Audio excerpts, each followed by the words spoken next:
Lance Hall here for Let's Discuss with Lance Hall. Happy to welcome singer-guitarist Matt Marinelli of the band Borealis to the program tonight. Matt, how you doing? I'm doing good. How are you? I am doing excellent. New album Illusions coming out on AFM Records October 7th. I've heard an advanced copy. Really, really good stuff, Matt. Oh, thank you. Got to be looking forward to getting this out to everybody. We really are. It's been a long time coming. We've had this album, the songs anyways, complete for quite a while, so we're happy to finally see them come out. Yeah. Let's talk about, I usually start with name of the album and the cover art, because that's the first thing that's going to jump out at you, Yeah. Can you give us a little background on the Illusions name and the cover art? Well, the cover art was done by Giannis from Remedy Art, and we went with him because we wanted to try the previous two albums we did with Stan, who we love, and we always admire his artwork, but we wanted to try something a little different, just because with the new sound, with the heavy orchestrations, we wanted just to have something new. So with Giannis, we just gave him full control. He said, here's kind of the idea of what the album is about, and he took it from there. So we're very pleased with what he did. We think it's especially if you see the booklet and all the other art that he does inside of it, it really ties everything together. Cool. The Illusions name, we actually had a hard time trying to find a name for the album because it's one of those things where we would say a bunch of different titles and we're like, no, that's not going to work. That's not going to work. And eventually Illusions we thought the perfect fit for the theme of the album, just because it can cover so many different aspects of things. So we went with Illusions just because we thought it sounded cool and it kind of fit with the theme. Yeah, very cool. You mentioned, it's been a while. Some of these songs I read date back to like 2019, and it sort of continues the story of The Offering. Yes, it does. It's more loosely based. It's not like, so The Offering was very direct. So you knew what you were getting into with that album, with the cover art. Everything was kind of handed to you. This one we kind of went with more of the aftermath of what happened with The Offering. So it was kind of, the reason why we went that way is because we wanted to have songs that kind of branch into different emotions. So the theme is the kids that were in The Offering, the ones that survived many years later. This is kind of how they're dealing with it. And some of them are reacting differently. So some of them wished they were sacrificed. The other ones can't get past it. Some feel hopeful that they experience such terrible things, but it can move forward with it. So it's pretty much a different take of each kid. Yeah, cool, excellent. Band produced it, the album. A drummer, Sean Dowell, is it? Yep. Engineered and mixed, and then you had Thomas Johansson on the mastering. Yes. All that came together flawlessly, it sounds like. Oh yeah. We've been working with Plek, I guess is what he's kind of known for, his name, but we've been dealing with him since Fall from Grace, and we find he just understands our sound when it comes to the mastering portion. He brings the proper instruments up front, and he can really clean it up, and we've always just admired his work. So we're happy to use him. And as far as like the band working the production, is this something any of you guys have any formal training in, or just something you've sort of learned as you've gone along? I think it's what we've learned kind of going along. It's one of those things where we're a big fan of just doing what we like.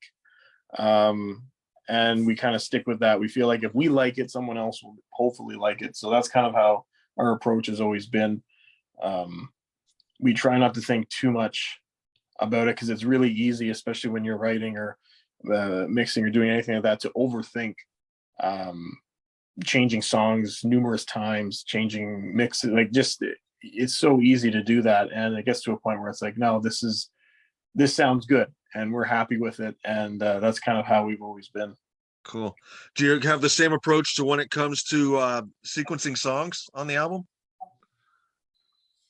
No, actually, this one actually just kind of worked out. We had like a quick idea of what we wanted to do, and that was it. There was very little changing Really?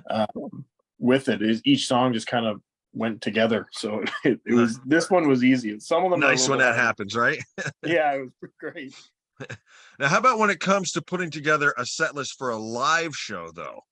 Does everybody chime in? Or with you being the vocalist, you've sort of got to have your moments of rest in there. How much work goes into that? It yeah, being I guess I'm not a new vocalist anymore, but being someone who has always been solely based with guitar and just kind of jumping in vocals with this band, it made me realize pretty quick how important a set list is, because there's certain songs that I have to sing, I guess, more aggressive or harder, that it becomes exhausting and really hard to do certain songs back to back. So I have to, I guess, chime in a lot more than I used to, just because it's some songs I just can't do back to back live. And some songs are just very difficult to do live because there's so much going on all the time. So we have to kind of pick kind of the right ones, and we want to pick ones that we think will sound good live as well. Because we find there's some songs that are best probably for just the album, and then there's other songs that just play out way better when we're in a live setting. So yeah, we do think about it quite a bit, but we also want to just also find songs that people like too. We kind of take the ones that we notice and see that people listen to more as well, so people have a set that they recognize. Cool. The other big element you brought into this album, I know I'm not going to get this name right. A composer who did some orchestra, some synth, and some weird sounds, as you said. Is it Vikram Shanker? Vikram. Okay. Shanker. He was working with Silent Skies and Redemption. How'd you guys meet up with him? Well, Vikram, we actually knew him before Silent Skies and before even Redemption. It was just one of those things where just the music industry is such a small kind of world, and we were friends with him before he started doing more with the Silent Skies, and he kind of showing the talent that he had. And so we decided we wanted to do one song. That was originally what we wanted to do. We were like, okay, this song, we really want to have an orchestra in it. Vic, can you help us out? He was like, yes. He sent it back to us. And it was so good that we were like, we have to do the album. We can't just do one song. Yeah. So then we asked him if he would be willing to take on something like that. And thankfully he said yes.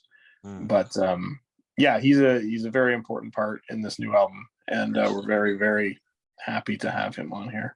Cool.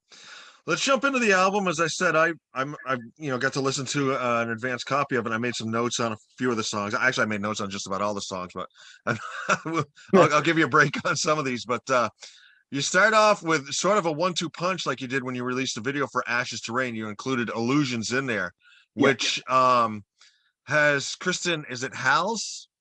Halls, yeah. Halls. To be honest, I've never heard her say it, so I don't. Okay. One of us is correct. All right. Who got a co-write? How did you guys meet? Fascinating stuff with her. She's sort of a film composer. I read her first job was on Disney's Frozen. I mean, that's a pretty good resume right there in itself, Yeah, and I didn't know her resume when I first. For a while, we wanted a specific voice. We wanted to do an intro like what we did for Illusions for a while, but we just never had the connection with a vocalist like that. And I was just on Spotify listening to like little trailer songs that composers have made before, and she was on one.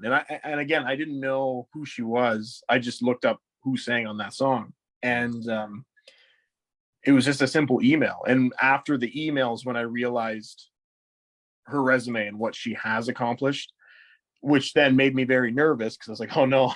Yeah, it's pretty impressive.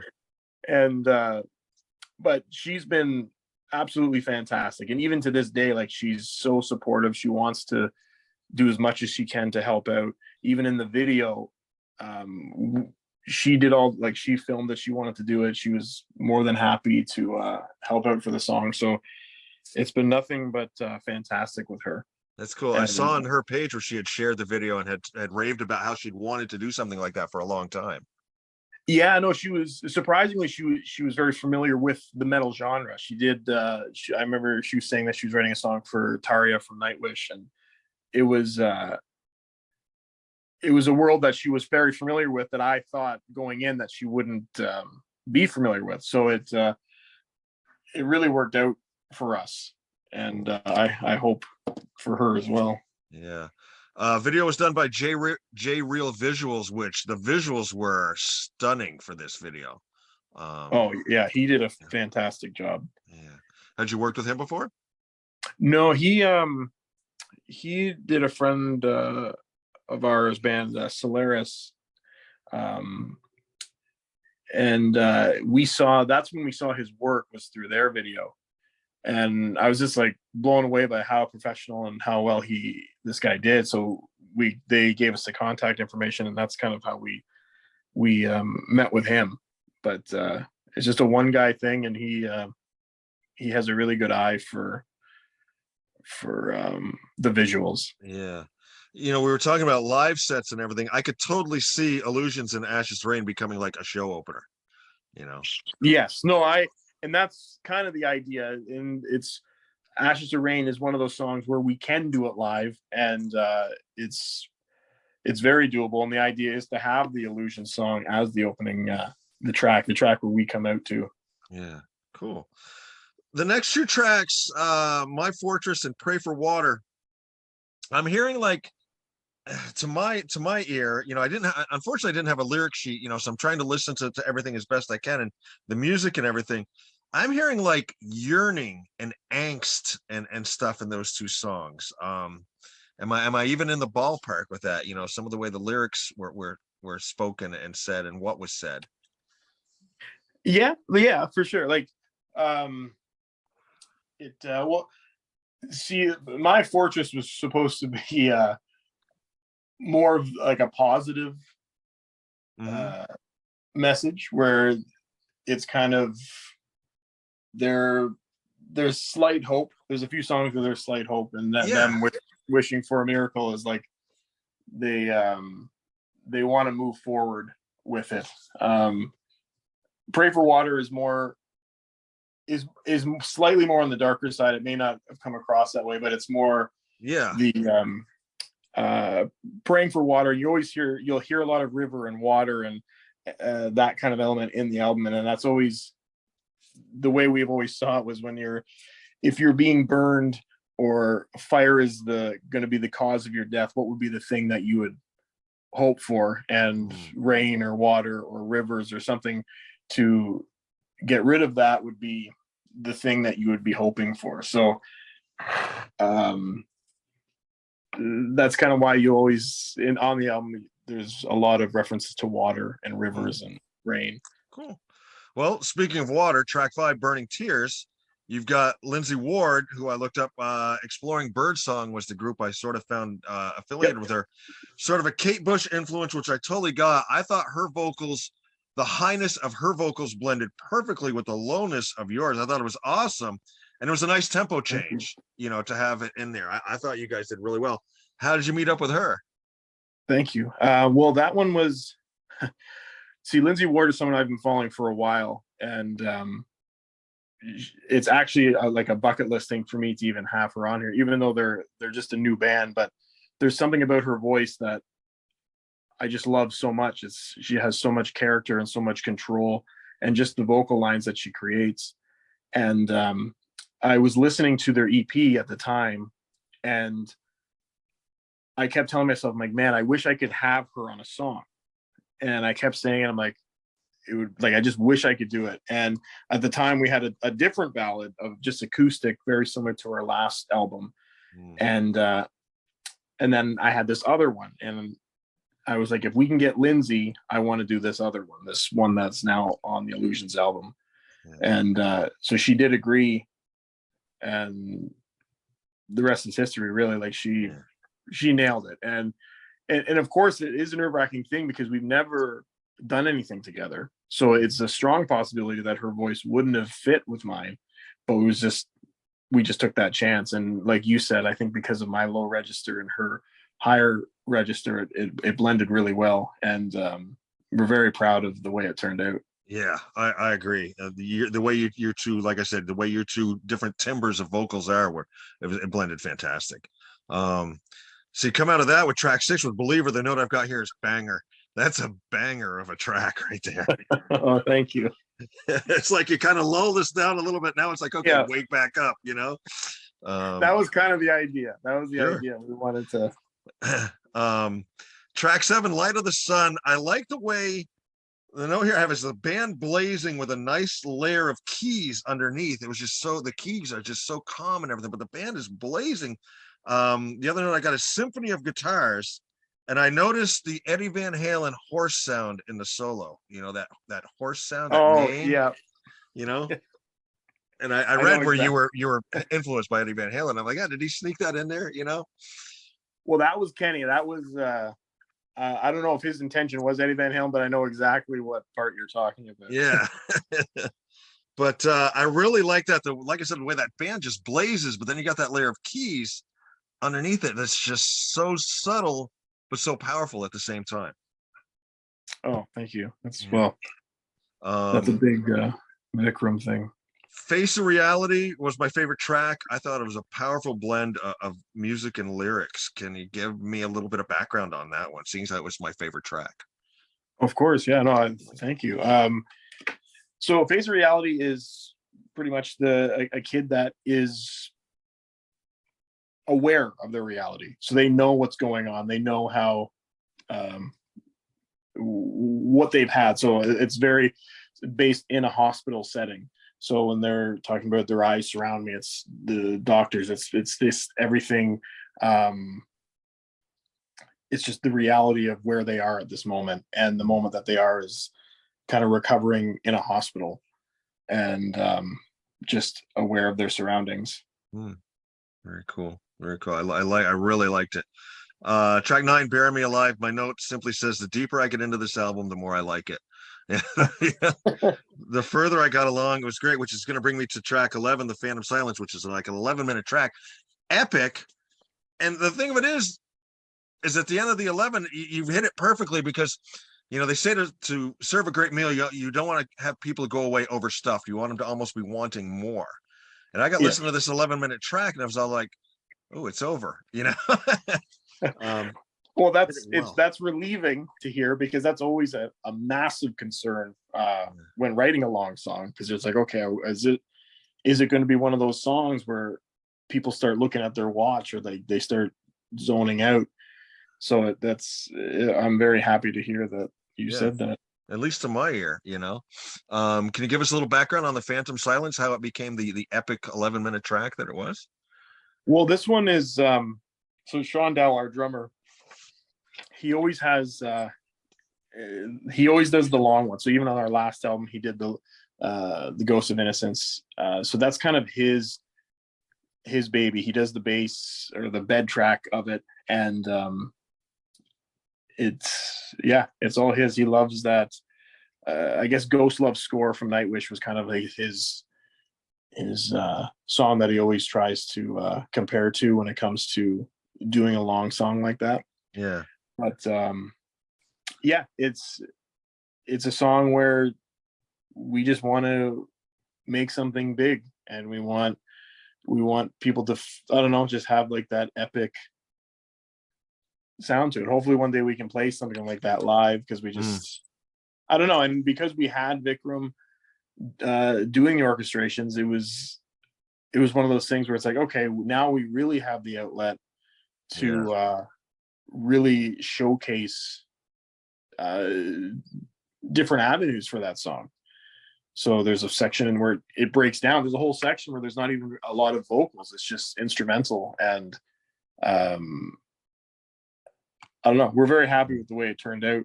Cool. But at first, we're always concerned, like, okay, is this too long? Is this not going to be interesting enough? Yeah, no, I found it very interesting, and I love the long tracks, live. Takes me back to the was it the first time I saw Maiden, I think, on Somewhere in Time, when they were still doing Rhyme of the Ancient Mariner then. and Oh, cool. it was just epic, Yeah. Let's talk a little bit about the band here. I did a little bit of research. Your band was formed in Orangeville, Ontario, also known as Ouville, Yeah. hometown of Adam Copeland, Edge from the WWE. Yep. I think his parents still live here. Really? That's very cool. And originally the band was formed. You had a female singer, then you took over singing in September of 2007. Had you had any formal vocal training, or is this one of those where we needed a singer, we're going to go in this direction, and you stepped up and did it? Well, it was, I wouldn't say I had vocal training. I took a few lessons before, just out of interest, and it was, the whole idea is we had a female singer. She left, and then we were looking for another female singer, but at the time we got a show with Sonata Arctica, and we didn't want to miss it. We didn't have a singer, and we're like, we can't miss this show. Like, at that time, that was the biggest show we've ever done. And I just finally said, I'll sing for the show. And that was as much as I thought anyways was going to commit to singing, was just that one show. And then after the show, we would have went back to looking for another female singer. But the response we had just with a male singer, we weren't really expecting. So then we just kind of stuck with it. So I never intentionally wanted to even be the singer, but it just kind of fell in. Now, of course, I enjoy doing it. But yeah, at the time, it was never planned. Cool. Of course, you do guitar as well. I read Eddie Van Halen got you into playing guitar. You went through a little bit of a punk phase, and then your dad turned you on to Dokken, George Lynch. Yes. Yeah, he it's funny, like every weekend you'd go out and you'd come back with like a different album. And it was always usually the best ofs because they could give me an idea of what they sound. And I remember Dokken being the one that like really caught my attention.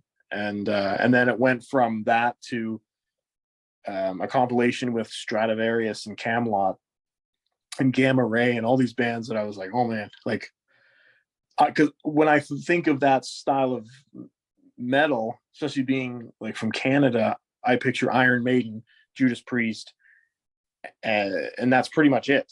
I didn't think it branched any further. And then once I got introduced to the European scene, then it kind of opened up a whole new world for me. Yeah. I usually make a note of this when I'm talking to the Canadian guys. I didn't with you. I grew up in northern Vermont, and our rock station that we could get back then was Chaume FM out of Montreal. That was our rock and roll station. So we not only got all the classic Zeppelin, Bad Company, I remember we heard Rick Derringer, Rock and Roll Hoochie Coo every freaking time, I swear to God. But we got your Kim Mitchells, your Street Hearts, your Harlequins, all those great Canadian groups, and we adopted them as our own. It was great. Of course, yeah. Yeah. But the power metal scene, I agree. I remember when I first discovered Sonata Arctica, you mentioned them, I was blown away. Just blown away. Same. Same. Yeah. It was, I've never heard anything like it at the time. Yeah. Your hobby also is golf? You're a scratch golfer? I wouldn't say a scratch golfer. I'm a bogey golfer. Okay. Maybe slightly better than bogey. I golf quite a bit more than I probably should, but I just it's very relaxing for me. Sure. And you're also like the 80s horror movies, and we're coming up on Halloween. What do you got on your deck to watch here in the coming weeks in preparation for Halloween? Halloween, the 1978 Halloween is my favorite. Is one of my favorite movies. But yeah, there's just something about the 80s slashers that I don't know even though Halloween isn't from the 80s, but just the Nightmare on Elm Streets, Madman, Demons. Remember you mentioned My Bloody Valentine, which is one of my all-time favorite. I remember watching it one night. I was scared to death. Yes, no, and what a time to be a fan of those, like with all the movie, those micro movie companies like Scream Factory, Vinegar Syndrome, Arrow, that are releasing all of these 80s horror movies, but all remastered in 4K. It's like experiencing them in a whole different light, and it's, for me, I love it. Yeah. I remember back early 80s, my cousin and I went to the drive-through. He had done something to his leg. I can't remember if he broke his leg or did something. The double feature that night was Wolfen and The Howling. And Oh man. it was epic. Yeah. See, I wish I could have experienced that. Like I remember one scene, there was a dog that jumped out and started barking, and we were sitting there and he had his seat way back and he had his leg out the window. It was kind of warm that night. And this dog jumped out from somewhere, scared the crap out of him. He racked his leg off the window. well, especially watching those movies too. Yeah, exactly. It was good, really cool stuff. So getting back to Borealis, any videos coming anymore? You've released the one for Ashes to Rain and for Pray for Water, lyric vid. Anything else in the pipe video wise for this album? Yeah, we have one more that'll be released right after the release of the album. And it's going to be the slow song Burning Tears.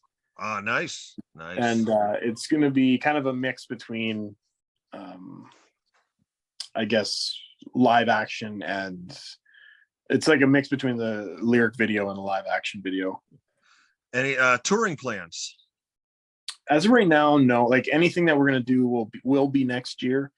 We just want to get the new album out, and then even though COVID is hopefully kind of going away, it's nerve-wracking for us, especially in the winter months, to consider booking a tour, because you never know, especially here. Like they do random shutdowns, and I know like in the winter when the weather gets colder, people get sick, and and some people maybe they'll get afraid, I don't know.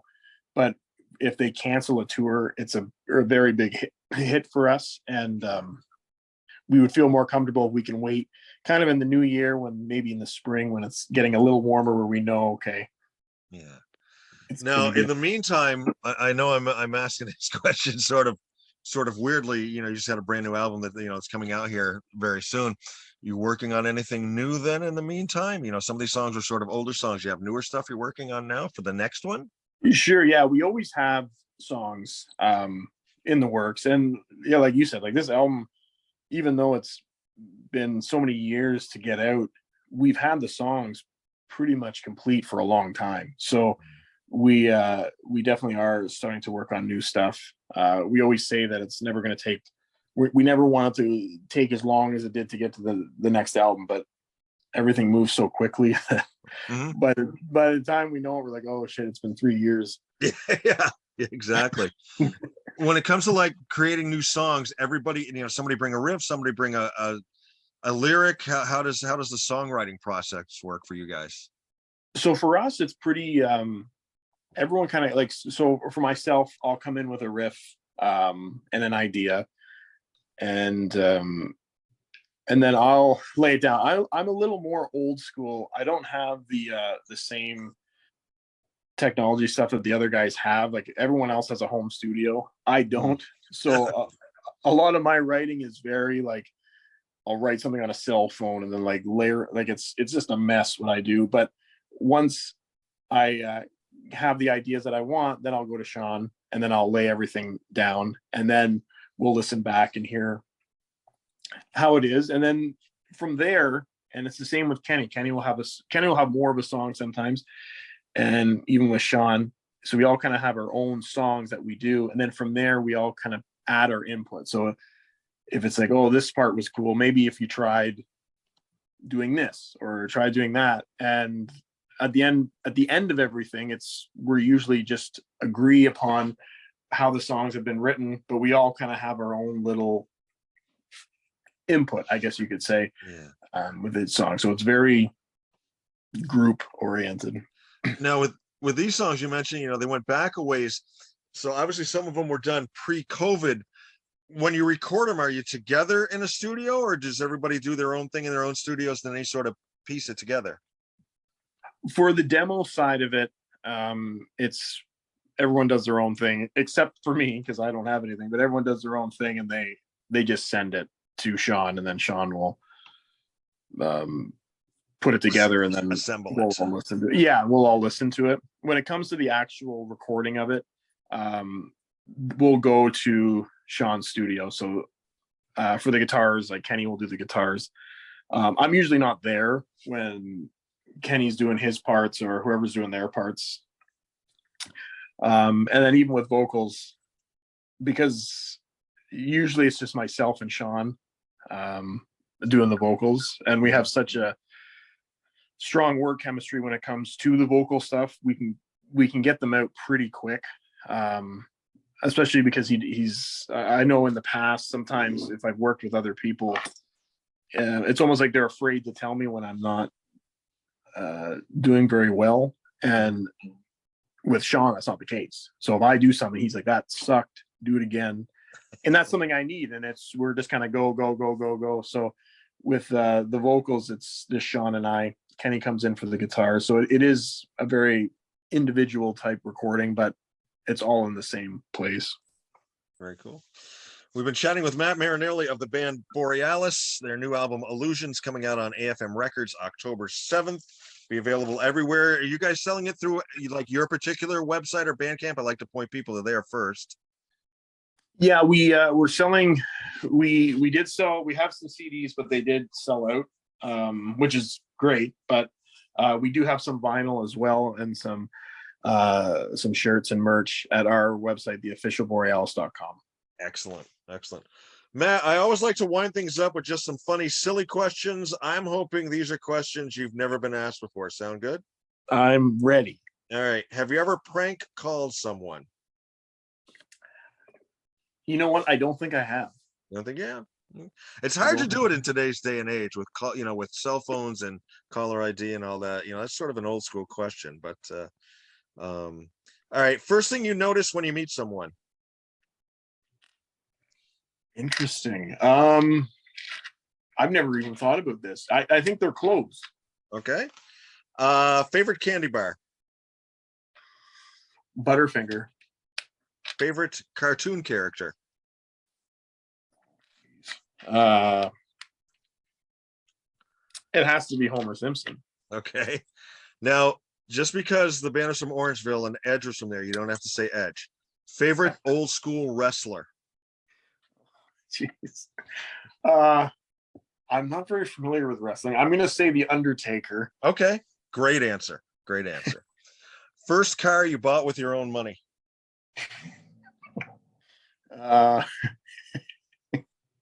A Buick. Okay. I drive a Buick right now. So do I. Given your choice of household chores, dishes or laundry? Dishes.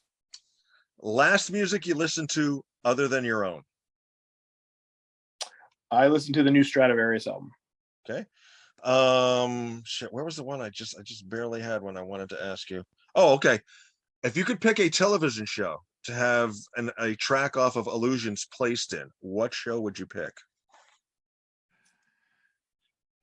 Well, I think it has to be Stranger Things. Okay. Yeah. I just had a coworker telling me about that. I'm late to the party on that. I've got to watch it.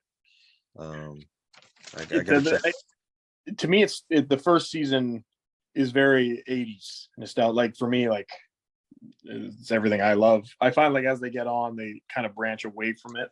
Mm-hmm. But it's a good series. It's very good. I'm gonna have to check that out. What basic item do you always carry with you when you go out on tour? Again, I'm very old school. It's a DVD binder. Okay. I keep all my movies. Very cool. If you could speak any language instantly, what language would you pick?